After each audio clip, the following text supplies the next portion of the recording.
और कोरोना तो ख़त्म भी नहीं हुआ, इसलिए ज़्यादा कुछ ना करके अगले कुछ दिनों में छोटे फंक्शन के साथ शादी कर लेते हैं।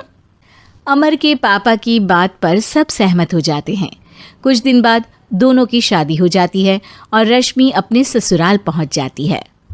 बेटा, शादी तो तूने अपनी मर्जी से कर ली, लेकिन बहू को बोल देना इस घर में हुक्म मेरा ही चलेगा, इसलिए अपना राज जमाने की कोशिश भी ना करें।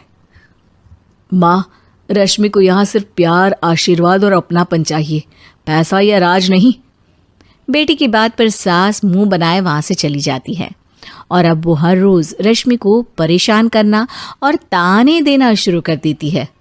देखो, ये है आजकल की लड़की, इंटरनेट पर लड़कों से बातें करते हुए इन्हें शर्म भी नहीं आती, और यहाँ तो देखो कितनी सीधी सुशील बनकर दिखा रही है। मम्मी, शादी के रिश्ते वाले इंटरनेट ऐप से जब किसी को कोई दिक्कत नहीं है, फिर डेटिंग ऐप के जरिए मिलना किस तरह गलत हो सकता है? रश्मि के डेटिंग ऐप वाली बात सुन उसकी हैरान सास तुरंत तुनक कर पूरे घर को सिर पर उठा लेती है, जिसकी आवाज़ सुन अमर और उसके पापा भी वहाँ आ जाते हैं। हाय मेरी माता, इतना बड़ा झूठ! डेटिंग ऐप को इंटरनेट के जरिए मिली है बोलकर इस कलमुही को मेरे सर ला बिठा दिया। अरे नासपिटी, तुझे जरा भी शर्म नहीं आई? वहाँ न जाने कितने लड़कों से गुलू गुलू करके तुझे मेरा ही लड़का मिला था फंसाने के लिए। माँ, मुझे तो समझ नहीं आ रहा क्या बोले जा रही हो।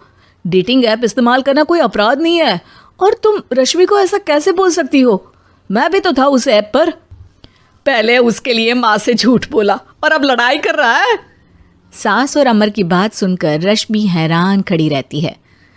अमर, तुमने घर में झूठ क्यों बोला? ये सब देख रही हो ना, इसी की वजह से झूठ बोलना पड़ा। एक तरफ अमर और रश्मि की ये बात चल रही होती है, वहीं दूसरी तरफ सास का नॉन स्टॉप क्लेश सबको परेशान कर देता है। सब एकदम चुप, जो हुआ सो हुआ, अब मुझे कुछ ना सुनाई दे। पति की बात सुन सास चुप होकर वहां से चली जाती है, लेकिन अब वो रश्मि के सिर दुनिया भर के सारे काम डालकर उसका जीना पहले से भी ज्यादा मुश्किल कर देती है। मम्मी, मैं आपका गुस्सा समझ सकती हूँ, आपको जो करना है कर लीजिए, मैं कभी कुछ नहीं बोलूँगी। उम्मीद है किसी दिन तो आपका गुस्सा शांत होगा और नफरत प्यार में बदलेगी। रश्मि की अच्छाई को उसका नाटक समझकर सास गुस्से के 7वें आसमान पर चढ़ जाती है और उसी शाम रश्मि को नीचा दिखाने के लिए अपनी सहेलियों को घर बुलाकर उसकी बुराइयां करने लगती है। अरे कौशल्या, क्या बताऊं, आजकल के बच्चे ना बहुत एडवांस हो गए हैं। पहले रिश्ते घर परिवार वाले सब देख परख के कराते थे, और अब ये लोग खुद न जाने कहाँ कहाँ मिलकर खुद ही सब कुछ पक्का करके हमें बता देते हैं। लड़की का कैसा दिन धर्म, कैसा ईमान, कैसा चरित्र कुछ नहीं पता, बस प्यार किया और घर लाकर बिठा देते हैं। अरे ऐसा क्यों बोलती हो? आजकल बच्चे अपने आप में बहुत समझदार हो गए हैं, और फिर पूरी जिंदगी तो उन दोनों को ही साथ निभानी है। अपनी पसंद से शादी कर भी ले तो क्या दिक्कत? तू ही देख ले, पहले इतना अच्छा बेटा और अब सोने पर सुहागे जैसी सर्वगुण संपन्न बहू। और पता है, अभी कुछ दिन पहले मेरी बेटी ने मुझे डेटिंग ऐप के बारे में बताया, जहाँ लड़का लड़की अपनी पसंद से अपने आप एक दूसरे को चुन लेते हैं, और फिर अगर सब सही रहता है तो बात आगे भी बढ़ जाती है।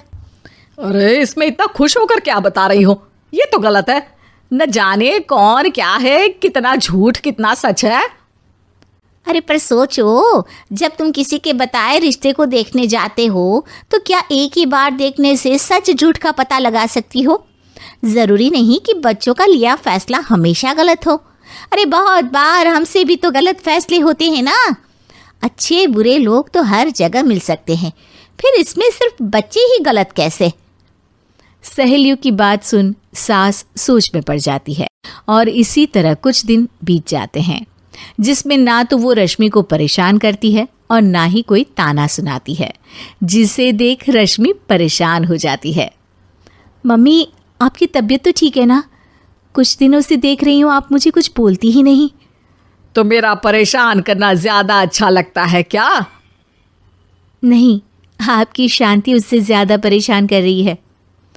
शांति इसलिए है क्योंकि मुझे एहसास हो गया है कि गलत तुम लोग नहीं, मेरी सोच है। प्यार तो एक सुंदर एहसास और शादी खूबसूरत साथ है।